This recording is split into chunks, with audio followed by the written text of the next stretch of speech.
Hello friends, कैसे हैं आप लोग। आशा करता हूं कि आप सब सही हैं। तो आज के वीडियो में हम लोग बताएंगे कि और 5 महीने ही बचा है यूपीएससी प्रीलिम्स के लिए। तो अभी आप लोगों का स्ट्रैटेजी क्या होना चाहिए प्रीलिम्स को पास करने के लिए। अगर आप इस चैनल पे नए हैं तो वीडियो को ज़रूर लाइक करिएगा और चैनल को सब्सक्राइब कर दीजिएगा। चलिए शुरू करते हैं आज का वीडियो।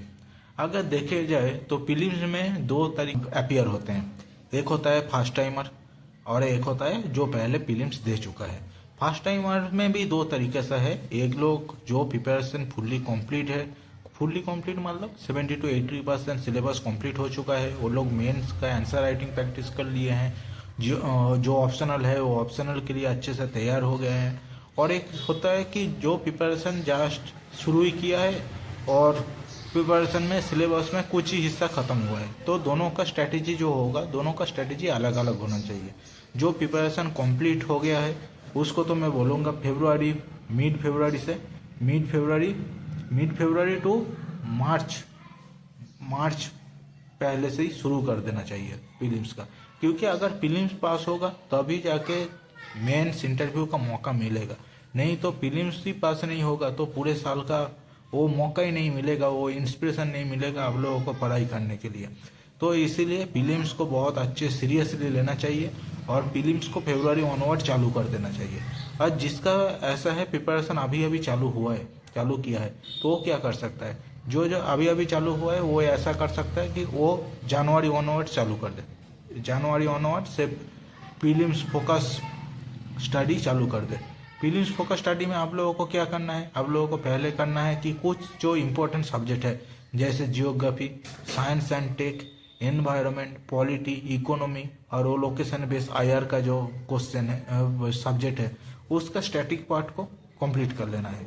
आईआर के लिए करंट अफेयर्स रिलेटेड जो भी न्यूज़ है वो, और बाकी ये 5 के लिए स्टैटिक पार्ट इम्पोर्टेंट है। क्योंकि यूपीएससी 70 to 80% क्वेश्चन जो है वो स्टैटिक पार्ट बेस ही करते हैं। हम लोगों को लगता है कि करंट अफेयर्स बहुत ज़्यादा वैल्यू दे हैं, पर करंट अफेयर्स को उतना भी वेटेज नहीं मिलता है यूपीएससी में जितना स्टैटिक पार्ट को मिलता है। अगर स्टैटिक पार्ट आपका सही है तो आपको प्रीलिम्स आराम से क्लियर हो जाएगा। और करंट अफेयर्स का कोई लिमिटेशन नहीं है, करंट अफेयर्स कहाँ से आएगा वो आपको पता नहीं है, श्योर नहीं है। पर स्टैटिक पार्ट में अगर आपको बेस क्लियर होगा तो आपका कट ऑफ क्लियर होने लायक तो उतना क्वेश्चन तो होगा ही आसानी से कि आप लोग आसानी से ही कट ऑफ को क्लियर कर पाएँ। ठीक, जो लोग प्रिपरेशन अभी स्टार्ट कर रहे हैं उसको भी मैं बोल रहा हूँ कि प्रीलिम्स के लिए पढ़ने के लिए। क्योंकि प्रीलिम्स अगर निकल जाए ना तो प्रीलिम्स और मेन के बीच में जो 3 महीने का गैप होता है वो टाइम पे जो पढ़ाई होता है वो बाकी साल भर होना मुश्किल हो जाता है। क्योंकि वो 3 महीने में अप्रॉक्स 6 मंथ का पढ़ाई हो जाता है। फिर वो मेंस का एटमॉस्फेयर का पता चलता है, बहुत कुछ चीज़ नया चीज़ देखने को सीखने को मिलता है। तो क्या वो बहुत आगे जाके बहुत फायदेमंद होता है। तो इसके लिए प्रीलिम्स पास होना बहुत ज़रूरी है। और प्रीलिम्स पास करने के लिए आप इसे ही जनवरी ऑनवर्ड चालू कर दीजिए प्रीलिम्स के बारे में पढ़ना। तो पहले एक सब्जेक्ट उठाइए, स्टैटिक पार्ट को कंप्लीट करिए, उसका पीवाईक्यू एनालाइज करिए, पीवाईक्यू एनालाइज करके उसको आप अपग्रेड करते रहिए। और मॉक जितना हो सकता है उतना मॉक दीजिए। मॉक से आपको ये सीख लेना है कि आपका गलती कहाँ पे हो रहा है, आप वो गलती दोबारा ना करें। और मॉक में नंबर का कोई ज़्यादा वैल्यू नहीं है, पर वो जो स्ट्रैटेजी होता है कि आपका कितना जोन तक सेफ जोन है, कितना जोन तक आप अटेम्प्ट करेंगे तो आपका कट ऑफ क्लियर हो जाएगा, वो सब आपको पता चलता है मॉक से। तो अभी दूसरे में आते हैं, दूसरे कैंडिडेट जो पहले प्रीलिम्स लिख चुका है, जो यूपीएससी में पहले अपीयर्स हो चुका है। उसमें भी दो तरीके से होगा, एक जो प्रीलिम्स पहले क्लियर कर लिया है और एक बार जो प्रीलिम्स कभी क्लियर नहीं कर पाए हैं। ऐसे भी बहुत हैं कि जिसका अटेम्प्ट खत्म हो जाता है पर कभी प्रीलिम्स क्लियर नहीं होता है। तो उन लोगों को क्या करना चाहिए, उन लोगों को भी जनवरी ऑनवर्ड्स पूरा प्रीलिम्स फोकस पढ़ना चाहिए। पहले स्टैटिक पार्ट को रिवाइज करें, एक ही सोर्स रखें, सोर्स लिमिटेड करें और उसको ही बार बार रिवाइज करें। पीवाईक्यू करें, पीवाईक्यू से ये आइडिया लें कि कहाँ से ज़्यादा क्वेश्चन आता है, क्या तरीके से क्वेश्चन आता है। जैसे यूपीएससी का कुछ जो फॉर्मेट है कि जो अगर कुछ क्वेश्चन में ज़्यादा स्ट्रेस दे रहे हैं तो वो रॉन्ग होने का चांस ज़्यादा होता है। तो ऐसे कुछ जो छोटे छोटे जो मीनिंग्स है उसको ढूंढना पड़ेगा, उसको ढूंढ के वो तैयारी करना होगा, तो क्या उससे ही प्रीलिम्स क्लियर होगा। प्रीलिम्स एक नॉलेज का गेम नहीं है, प्रीलिम्स सिर्फ नॉलेज का गेम नहीं है। प्रीलिम्स में आपका नॉलेज तो चाहिए, नॉलेज के साथ साथ कॉन्फिडेंस और आपका वो टेक्निक, ये दोनों काम आएगा। नॉलेज सिर्फ नॉलेज के बेस पे प्रीलिम्स क्लियर नहीं होगा। अगर आपका टेक्निक सही नहीं है, कॉन्फिडेंस उस दिन अगर नहीं रहा, तो आपका प्रीलिम्स कभी क्लियर नहीं होगा।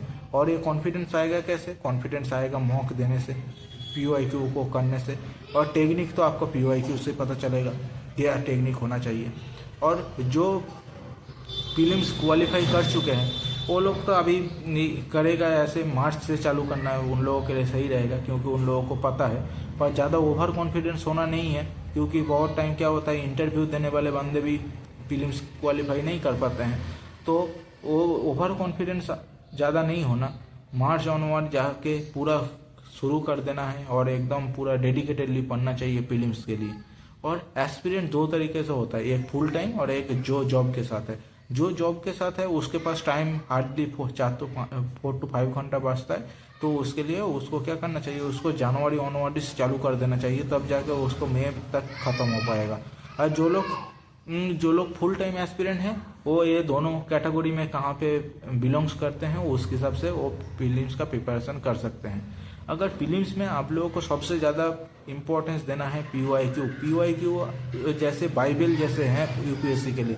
PYQ अगर आप नहीं किए तो आपका वो समझ में ही नहीं आएगा कि UPSC कैसे क्वेश्चन फॉर्म कर रहे हैं और UPSC का क्वेश्चन का डिमांड क्या है।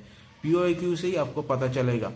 PYQ जरूर करिए, और मॉक्स में जो मार्क्स आ रहा है उसमें ज़्यादा आप रिलाई ना करें। और एक बात, CSET को आप अभी से करना चालू कर दे। जो आता है CSET उसको रिवाइज करें, जो नहीं आता है वो इम्पोर्टेंट चैप्टर को फिर से सीख के बेसिक से सीख के वो तैयारी करें, क्योंकि CSET में पास होना जरूरी है। और 2022-23 के बाद से CSET को बहुत ज़्यादा वेटेज मिल रहा है, क्योंकि क्वेश्चन ज़्यादा टफ हो रहा है, तो CSET से ज़्यादा बंदे कट जा रहा है। तो CSET को हल्के में कभी भी नहीं लेना है, CSET को अभी से ही चालू कर दीजिए। धीरे धीरे 1 दिन 2 दिन करके पढ़िए हफ्ता में, तो आपका CSET भी हो जाएगा। ठीक है, अगर आप लोगों को फिर भी कोई दिक्कत है तो कमेंट में ज़रूर बताइएगा, और वीडियो अच्छा लगे तो वीडियो को लाइक और चैनल को सब्सक्राइब कर दीजिएगा। Thank you.